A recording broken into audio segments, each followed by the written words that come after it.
Thank you for coming down and meeting with us, and nice to meet everybody who's involved in trying to preserve the burial mounds here. You were going to offer some tobacco? Yes. Taiaiako'n was the first woman to accept the Great Law. And she was the woman that actually went with the peacemaker on his journey when he traveled to all of our nations to carry that good message, bring that great law of peace to us, to have us all work together in unity and in one mind. She was actually of the Erie Nation, neutral nation, and her village was across the river, the Genesee River, from my people, Onondaga, the Seneca people. And my people lived on the east bank of that river, and her people lived on the west bank of that river. So that was kind of the natural dividing line between Onondaga people and the Erie people. So she was a vital part of bringing that great peace to all of us, because the Erie neutral people were naturally known to be peaceful people that never took sides in disagreements. They always were there as peacekeepers and listened to what both sides had to say, and then they would offer their suggestion, but they would never get involved or take sides either way. So that's the people that she come from, and that's why she was that first woman chosen by the great peacemaker to travel with her, because of the people that she come from. And so that's why I honor that first woman who accepted the great law. And that's where all the clan mothers' titles come from her today. The people who are coming from all of the Six Nations and all of the clans are all aware of what's happening. They are. And they're all supporting. They are, yes. And how are they doing that? They're coming and monitoring the site? Well, they have us doing that for them, because distance, they're not able to all come here. They're most of them are either at Oshwikin or at our various territories, like Akwesasne, all the various Mohawk territories. So we're kind of scattered where our clan mothers are at. And but for the most part, and then we have clan mothers on the other side of the imaginary line too. And people, because of that imaginary line, they somehow think that we're two different confederacies, but we're not. We're one confederacy, and we have shared fires. We have a fire here, we have a fire there. And the chiefs travel from one side to the other, participate in council with each other, because the way it works in the Confederacy is the Mohawks are the well. They're the ones who take up the issues first and discuss them. And after they've discussed them, then the matter is passed over to the Seneca people, the chiefs and clan mothers, to discuss.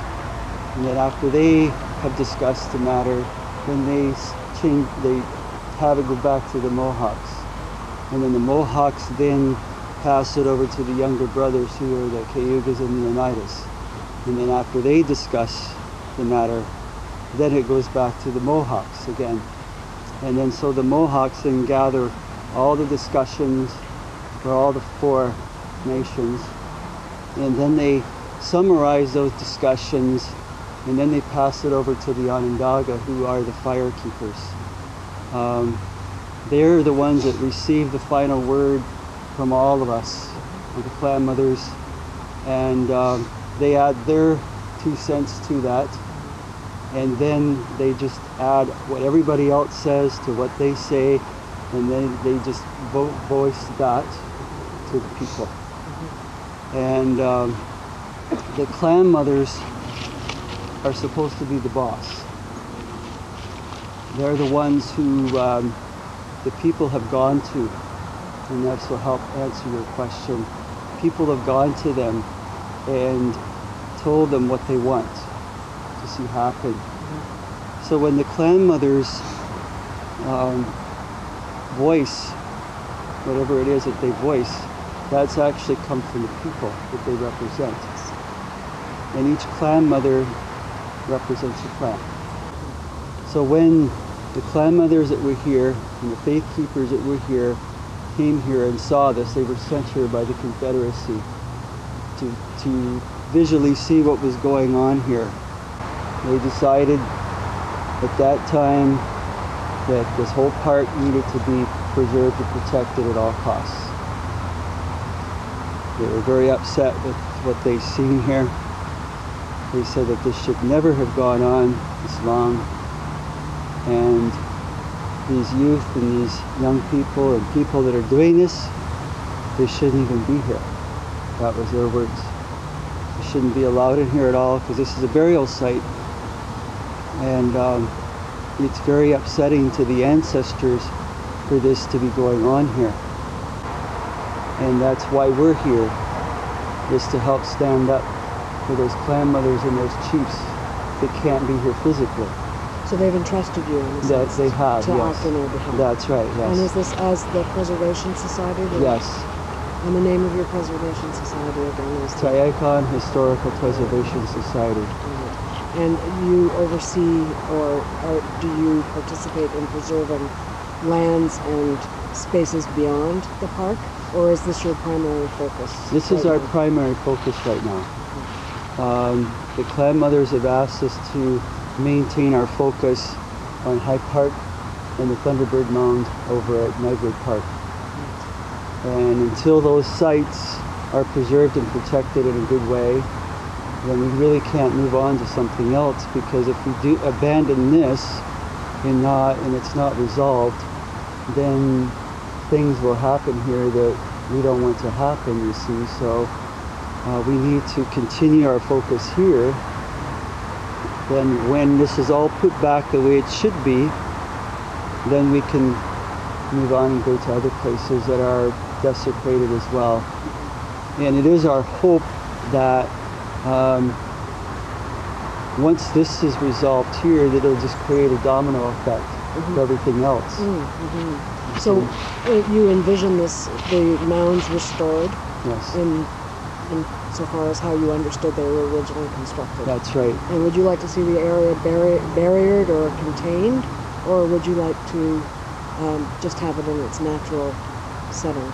I think in the first part, in order to restore it and to rehabilitate the natural growth, it would have to be barricaded off, like so that people couldn't come here and trample all over the new growth, because that's another reason why things can't go back, is because of continual traffic here. And I know they do this in other areas of the park when they want to regenerate it.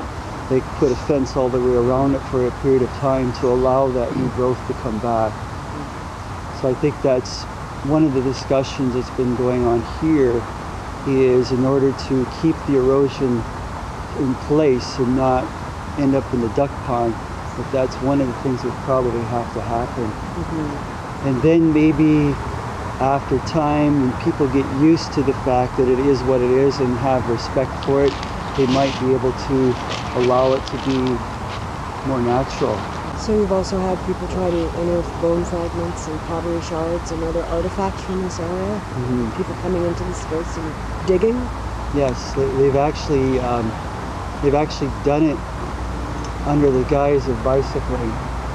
And we caught a few of them last year doing this. William Wen, who's one of our supporters, he came down here with his friend, and we had found some bone fragments the night before, Adrian and I, and we showed him the bone fragments that we found. And we came back here. William wanted to show him the spot where we found them, and they were found on the surface of the ground here. And so we showed him, and there were more there the next day, because it rained more and unearthed more. And he said, well, we need to call the police back here.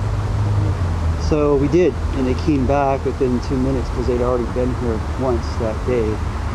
And they stood right up there, and they wouldn't come down and view the bone fragments. because he said, you guys put us through this process before and they turned out not to be bone, and with the coroner's office and everything, and actually they were bone but had been crystallized. They turned to crystal because they're so old. So they gave it back to us and said they were stone, they weren't bone, those ones. But these ones were not crystallized. They were, you could tell they were bone. And they wouldn't deal with it. They said, you guys deal with it yourself. You know, you have your own means to deal with it, you go for it. So they wouldn't even look at it, and they left.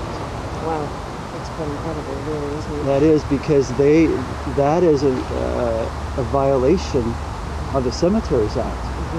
Because when bones are found, whether they think it's bone or not, they have to call a coroner, which they didn't do.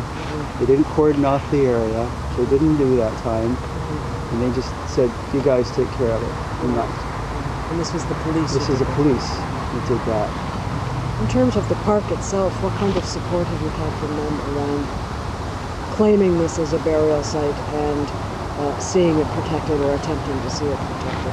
Well, I think the High Park Advisory Committee has been more supportive in that end than the manager of High Park has. They actually came out with a letter in May requesting that this site be fenced and signs put up, and the police come in here and enforce the bylaw. Right. Because they've been trying to get that done for years here unsuccessfully. And we came along, joined forces with them, and now they're very happy that this has happened here. It's a step.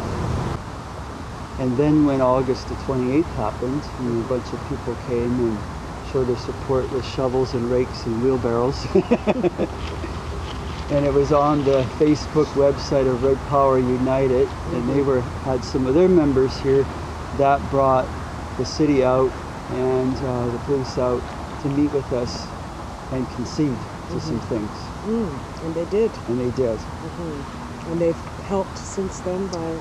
Well, they put up some signs, and they put up the barricades, which we've been on them to do for a long time. And are they working? Somewhat. Would you say that the traffic has been reduced here? I would say it's been reduced quite a bit. I don't think they've been in here to maintain their mounds with their water like they were. No.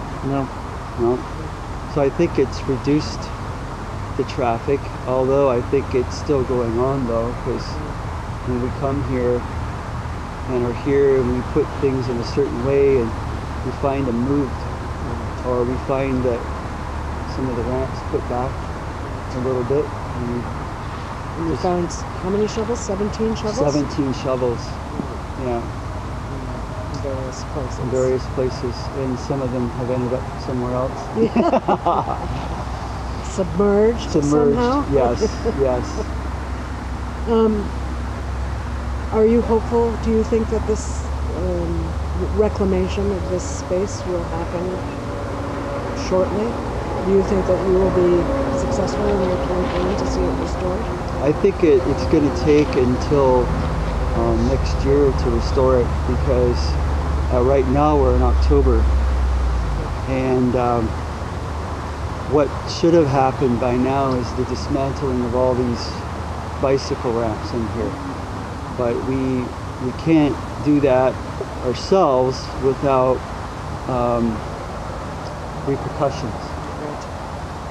And otherwise they'll send the police in after us and fine us and arrest us for trespassing and all this kind of stuff when we're in here trying to put things back, but yet they're not really doing what they should to stop them from building them. And that's bizarre that it they is. would come after you for trying to restore things. Yeah.